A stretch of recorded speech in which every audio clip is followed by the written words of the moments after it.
तो भाई राम राम सर ने भाई, आज हम आपको मिलाएंगे भाई हमारे कुछ किसान भाई इनसे बात करने वाले हैं भाई।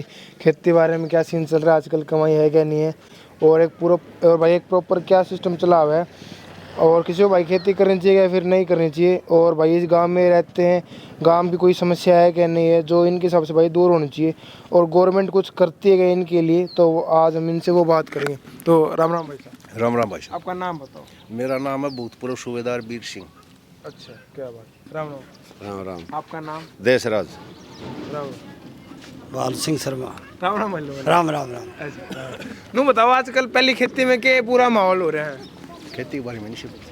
खेती में क्या माहौल हो रखा है? खेती में हो की कोनी जमींदार तली में लागण लग रही है, हैं पैदावारी होने को लग रही, आखिरी तंगाइडो जमींदार आत्महत्या पर तुल रही है।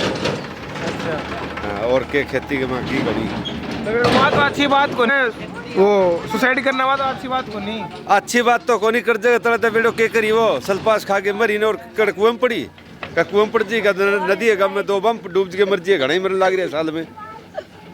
अच्छा, तो कितने किले खेती करा करो? 9 किला। 9 किला है। हाँ, कितना खर्चा है 9 किला में? 9 किला में 25,000 रुपया किला को खर्चो आ जाए, पैदावारी को बेरो कोनी कितनी दे भगवान। अच्छा, हाँ, इस बार आपकी फसल कितने पैसे बिकी? फसल बिकी 2.5 लाख की। अच्छा, और हाँ 9 किला में 25,000 का हिसाब खर्चो फड़ा ले कितना हो गया? 25,000 हो गए खर्चा। अच्छा, बच्चे 25,000 में बड़कन पढ़ाओगे या घर खर्च चलाओगे या क्या करेंगे? नंबर 1 सबसे बड़ी समस्या है खाद, फर्टिलाइजर, ये तो हो गए महंगे, और हमारे जमींदारों की, किसानों की फसल बिकती है सस्ती, खर्चा फसलों में हो गया ज़्यादा। ठीक है, सरकार भाव नहीं दे रही और ना ही टाइम से समय से मंडियों से उठान हो रहा है, इसलिए किसान क्या क्या करेगा? खेती का खर्चा निकलवाओगा, बालकों को पढ़ाओगा, या एक स्वास्थ्य संबंधी भी हमारे गांव में समस्या है। ये सवाल कर सकता हूँ क्या मैं? हाँ करो। स्वास्थ्य संबंधी हमारे गांव में बहुत तकड़ी समस्या है। अगर आप अपने पीछे कैमरा घुमाते हो तो ये गंदगी भरी पड़ी है, पानी भरा पड़ा है, पानी से ये लगभग 2 किलोमीटर के अंदर, 2 किलोमीटर स्क्वायर के अंदर है, पानी भरा पड़ा हमारा, जिससे हमारी सरकारी बिल्डिंगें खराब हो रही है। हमारा धर्मस्थल है, मंदिर सर्व धर्मस्थल है, वो भी बिल्डिंग खराब हो रही है। करोड़ों रुपए की गाँव वालों ने चंदा इकट्ठा करके तैयार की हुई है, इस पानी की निकासी नहीं हो रही है। अच्छा, अगर ये मसला हल हो जाए। एक मिनट आप तो कराएंगे बात, 2 मिनट रुको एक बार। बताओ। स्वास्थ्य संबंधी बता दी कि पानी की वजह से पानी इकट्ठा हो रहा है, डेंगू हो रहा है, अच्छा, टाइफाइड हो रहा है लोगों में, इस गंदगी की वजह से हो रहा है। अगर इस पानी का समाधान हो जाए तो कुछ हद तक स्वास्थ्य संबंधी सुधार हो सकता है। अच्छा, किसानों के बारे में आपको बता दी, और अभी फिलहाल ये है, किसानों को यूरिया नहीं मिल रही है, ब्रेक में मिल रही है। मिल रही है तो 300 रुपए कट्टा, 270 की बजाय 370 रुपए कट्टा मिल रहा है। या 3 कट्टे यूरिया के साथ में 300 रुपए की और थैली लो किसी चीज की तो खाद देंगे, वरना खाद नहीं है।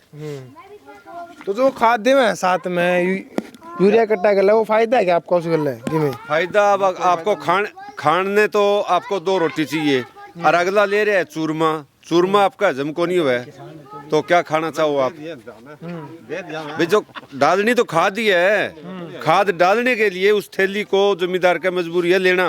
अगर थैली नहीं लेगा तो यूरिया नहीं मिलेगी। अब उसका फायदा हो चाहे नुकसान हो, जमींदार तो मरण में आ गया ना। अच्छा, खाद 270 का, थैली 300 की, किला कितना खर्चा बढ़ गया। अच्छा, तो फिर वह फायदा करे या नुकसान करे, वह तो बाद की बात है।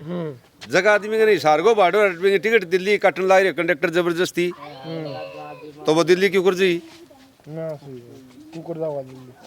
एक नु बताओ, आपने गवर्नमेंट की बात करी, ठीक है, मैं आपसे एक सवाल पूछूं कि आजकल जो कई भाई नु को है कि जो 6,000 रुपये मिला अपने साल में कड़के, अच्छा पानी पी ले, अच्छा, 1 मिनट रुको, मैं मेरा सवाल तो पूछने दो कि मैं थोड़ा पी लो पानी फिर बात कराएंगे। मेरा सवाल ये हो कि जो गरीब कई भाई को भाई जो 6,000 रुपये अपना गवर्नमेंट देवे है नहीं कि मैं उसका उनका फायदा भी हुआ है, कई ने भाई उसका फायदा को मैं बेमतलब के देवे हैं, तो आपके हिसाब से उनके में फायदा हो आपका कि मैं सारा लागत 6,000 का? जिस घर में साल में 1,000 रुपया आवे, फायदा तो 1,000 का भी है। 6,000 आवे, 6,000 की जगह वो 6,000 का काम करे, 6,000 का फायदा हुआ, नुकसान तो नहीं हुआ ना। इस बात ने बढ़ानी चढ़ानी हो, सरकार में रंग चढ़ रहा हो, वो 6,000 में मील भी सिटी मारे, टब्बर भी ट्यूशन जावे, घर का सारा खर्चा भी आ जाए, खेती भी पाक जाए, एक बिजाई की खाद को नहीं आवे 6,000 की। 6,000 आए तो 6,000 आपको ही काम करी, 7,000 को काम नहीं कर सके। 6,000 को हर किसान ने मिले तो हर किसान का फायदो है। अब बात तो वाजिब है, मानने वाली बात है।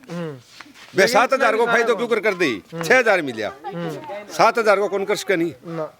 जिस जमींदार को मिल रही है 6,000 का फायदा है, वो अपना खाद बीज राशन पानी कुछ भी ले उसे 6,000 ही यूज होंगे, 6,000 का फायदा है।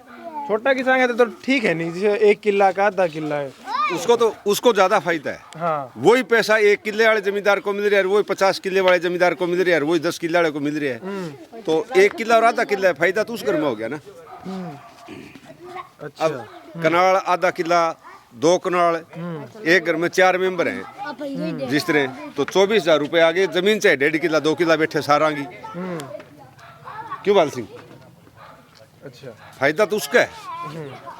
एक आजकल मजदूर के माहौल हो रहा है क्योंकि भाई मजदूर मन मर्जी के मांगा रेट आपके भाई 500 रुपए से नीचे दिहाड़ी को नहीं, गांव में कोई मजदूर को नहीं।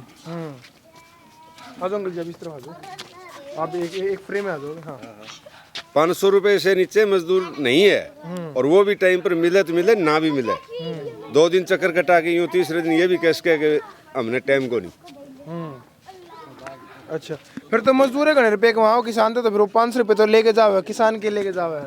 किसान लेके जावे धक्के, सारा दिन धक्के खा ले, सामने बचा थोड़ी बहुत रेत फाक ले, टाइम पर रोटी मिल जाए तो खा ले, नहीं भूखा तो साया सो जी। अच्छा, जमींदार का तो ये है, फिर मजदूरी कर ले सब बढ़िया था फिर तो। सारा मजदूरी का लाग जी, खेती कौन करी और फिर मजदूरी करी करे।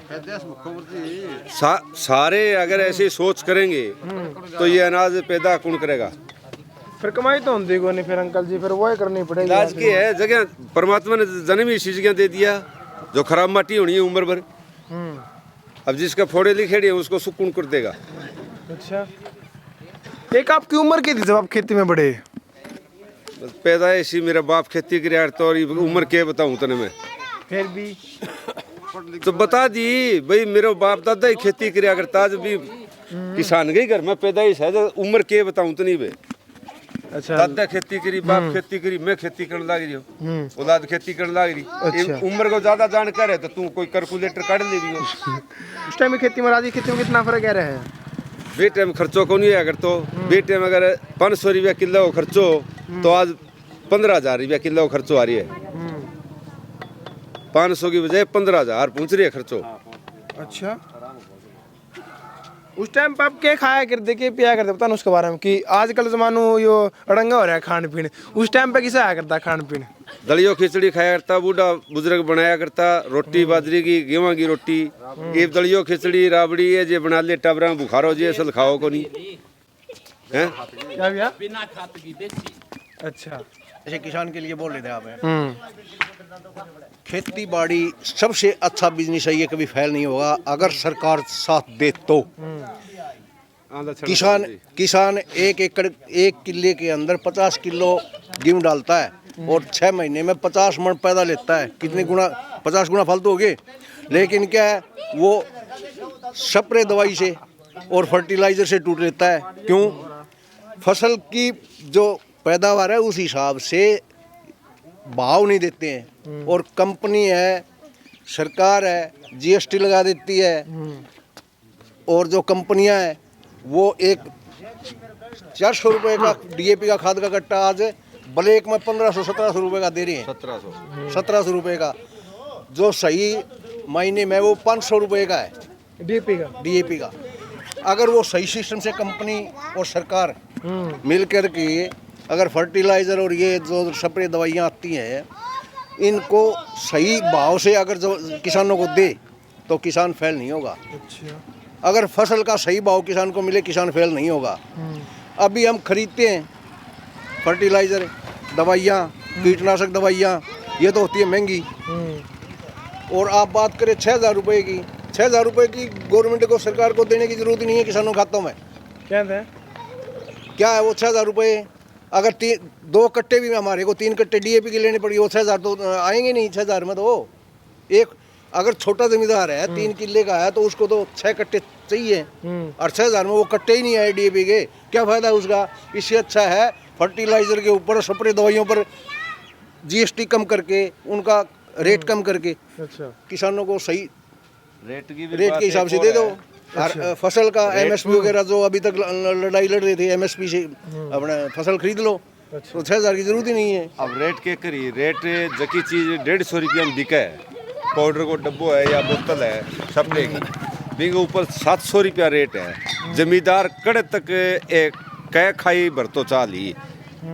सरकार को ऐसा करना चाहिए, जो चीज जिसका सेल रेट है उससे फालतू उसके ऊपर मतलब प्रिंट रेट ना छपने दे किसी चीज का, किसी भी चीज पर। अब रेट 1100 रुपये है, दे रहे 400 रुपये में है। बताओ क्या आइडिया लगा? 400 में दिया तो सीधा शक हो गया, या तो 2 नंबर की है या 150-200 की है कि नहीं है? ये बात है। एक नो बताओ कि जो 5,000 रुपये जिसका रेट आ गया और वो दे रहे हैं आपको 3500 रुपये में, तो ये 1500 रुपये किस चीज के घटा दिए? उसने अपने जेब से दे रहा है दुकानदार। वो 2,000 की चीज है, जब उसका 5,000 रुपये अगले ने प्रिंट लिख दिया, 3 की दुकानदार दे रहा है। ये धांधली जब तक ना मिटेगी, जब तक जमींदार के किसी चीज का कोई फायदा नहीं होगा। अच्छा। तो जो जगह चीज सेल होनी है, जितने में मिल रही है, जितने में मिलनी चाहिए, रेट ही वो लिखो जो जमींदार मतलब कर्जे के तले कौन डूबे। अच्छा, तो अभी कर्जे में डूब रहा है और क्या है? अच्छा। एक नो बताओ कि आजकल जो डीजल के रेट आसमान छूने लग रहे हैं, तो आप पे कितना फर्क आवा खेती पे? इस अगर बात हर करो जीव पर फर्क है। धरती पर जो रहने वाला है, डीजल पेट्रोल जो खरीदने वाला है, हर इंसान पर फर्क है। सब पर पड़े है, बोझ तो पड़े है। तो कौन सा ट्रैक्टर आपको दे रहा है? Tractor Massey. अच्छा, फिर वो जो मेसी ट्रैक्टर है नहीं, आप कितना तेल खर्चा है उस गल्ला? आप 9 किले खेती करो नहीं आप, तो कितना खर्चा है आप कर? पहले कितना आया करता? अब 17,000 का डीजल बढ़िया मेरा। पहले कदे यूं जोड़ के कौन देखा, ईव जोड़ के देखा, महंगा होया जो। अच्छा। 9 किले की बजाय में 17,000 रुपये का डीजल, जो कि खेत से बाहर ट्रैक्टर कौन लिख रहा है, एक जगह इकट्ठा खेत। अच्छा। ये बंदा जो लगा ले कत्तो बढ़ गयो। अच्छा, किसी ने खेती करनी चाहिए आज के टाइम पे? फिर हैं खेती करनी चाहिए आज के टाइम पे? तो न करी वे खेती के सिवाय धंधो कौन जाने वे जी इकड़े यूं तो बता दे। कोई जोड़ी लिए यूं सारा तो घूमने लाग जी, तो वे ठन्नी चवनी गेरड़ियां कुण पाई, क्यों सारा की जोड़ी होई।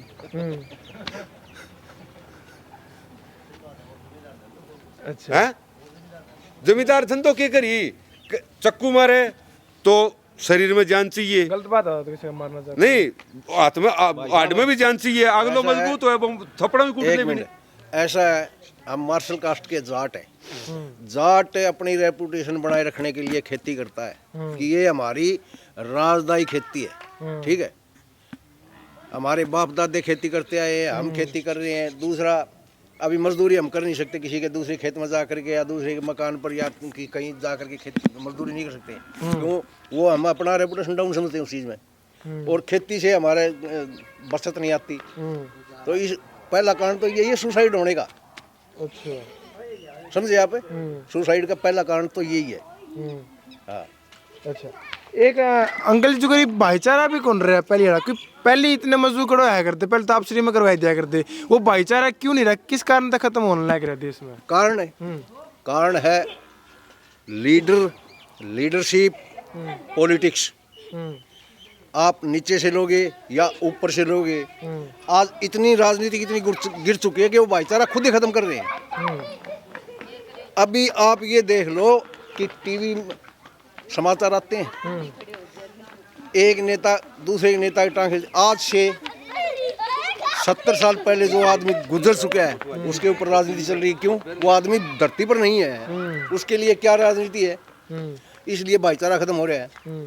अभी ये पार्टियां आपस में इतनी गिर चुकी हैं एक दूसरे की प्रति कि इनका ना तो कोई धर्म रह रहा, ना राजनीति रह रही, तो भाईचारा तो वही खत्म कर रहे हैं हमारा। भाईचारा इसलिए खत्म हो रहा है। मैं जनता पार्टी का हूँ, आप कांग्रेस के हैं, हम यहाँ बैठे बैठे उनका कुछ नहीं बिगड़ा लेकिन हमारे को लड़वा देंगे, इसलिए भाईचारा खत्म हो रहा है। अच्छा, भाईचारा खत्म करना ही लीडरशिप और ये पॉलिटिक्स, इनकी वजह से भाईचारा खत्म हो रहा है। अच्छा, बाकी हमारे जो छोटे छोटे समाज है ना, उनमें भाईचारा खत्म नहीं है। अच्छा, ठीक है, बस क्या बात। आखिरी में कुछ कहना चाहते हो? तो देख रहे हैं आपकी वीडियो उनको आप। आखिरी में मैं तो यही कहना चाहता हूँ कि जो भी प्रशासन है, शासन है, वो देश के विकास के लिए काम करे, ना कि अपनी राजनीति या अपनी पार्टी चमकाने के लिए काम करे। नंबर 1 बात। दूसरी बात है, धर्म के ऊपर राजनीति ना खेलें, अपने काम के ऊपर राजनीति खेलें। तीसरी बात, अभी इसी सरकार को देख लो आप, 2019 के बाद में कोई भी किसी भी प्रकार की सरकारी जॉब नहीं निकाली है 2019 के बाद में। अच्छा, आर्मी के अंदर 2019 के बाद में कोई भर्तियां नहीं हुई यार। दिसंबर 2020 से लेकर अभी 2022 लग चुका है। जो अभ्यर्थी फिजिकल फिट है, मेडिकल फिट है, पेपर की वजह से उनके 1.5-2 साल बर्बाद हो गए हैं, पेपर नहीं हो रहा उनका। अच्छा, कि ये सरकार क्यों नहीं करवा रही पेपर है? अभी 30 दिन पहले 28 फरवरी का होना था, 28 फरवरी 2021 को पेपर होना था, बोला लीक हो गया, रद्द कर दिया गया। फिर 25 जुलाई को होना था, बोला लीक हो गया, रद्द कर दिया गया। आज हिसार से नागपुर कितनी दूर है, कम से कम आने जाने का खर्चा 5,000 रुपये हो जाता है। अगर वो अभ्यर्थी 5 दिए 15,000 गए उसके, और पेपर होया नहीं उसका, क्यों? ये गवर्नमेंट का क्या चाह रही है? ये भी कहना कोरोना आ रखा है। ना कोरोना का सिर्फ बहाना है, कोरोना का सिर्फ बहाना है। कोरोना नहीं आपके हिसाब से? नहीं, कोरोना सिर्फ एक बहाना है और पेपर लीक होना भी एक बहाना है। आप ये लगाओ 2019 से लेकर के आज 2022 चल चुके हैं, 2 साल के अंदर इन्होंने 2.5-3 साल के अंदर इन्होंने जॉब नहीं निकाले हैं, जबकि इंडियन आर्मी से कम से कम भी 20,000 तो रिटायरमेंट होते होंगे। फिर क्यों नहीं ये पेपर ले रहे? अच्छा भाई, पेपर लेने चाहिए। अगर आप पेपर लेना चाहिए तो भाई, अभी 30 जनवरी को पेपर होना था। उम्र जा रही है। हाँ, उम्र जा रही है, उनका जिम्मेदार कौन है? और एक बात और सोचो आप, जिस लड़के ने 1 साल पहले मेडिकल और फिजिकल फिट होया है, अगर उसका बीच में कोई दिक्कत हो जाती है तो कौन जिम्मेदार है उसका? जिम्मेदार फिर दूसरा टाइम निकलने के बाद में दूसरा फिर बच्चों को पाटना जरूरी थोड़ी है। ये सरकार क्या चाह रही है इस चीज के बारे में? अभी कितने तारीख की बात है, वो कैंट के ऊपर जो आंदोलन हो रहा है, बच्चे हंगामा कर रहे हैं, वो इसी वजह से कर रहे। ठीक बोल रहे थे वो बेचारे। हमारे को तो मतलब ये पता होना चाहिए कि सरकार पेपर क्यों नहीं करवा रही। चले भाई। अच्छा, धन्यवाद, आपने टाइम दिया। ओके, अभी एक सवाल मेरा है, आप पर कैमरा डाउन कीजिए। 1 मिनट रुको। तो भाई देखो, ऐसी कुछ थी भाई आज की जो वीडियो जो कि आपने भी देखी। तो भाई आपको क्या करना है, वीडियो को लाइक करना है, शेयर करना है, और आपके भाइयों क्या करना है, आपने सब्सक्राइब करना है।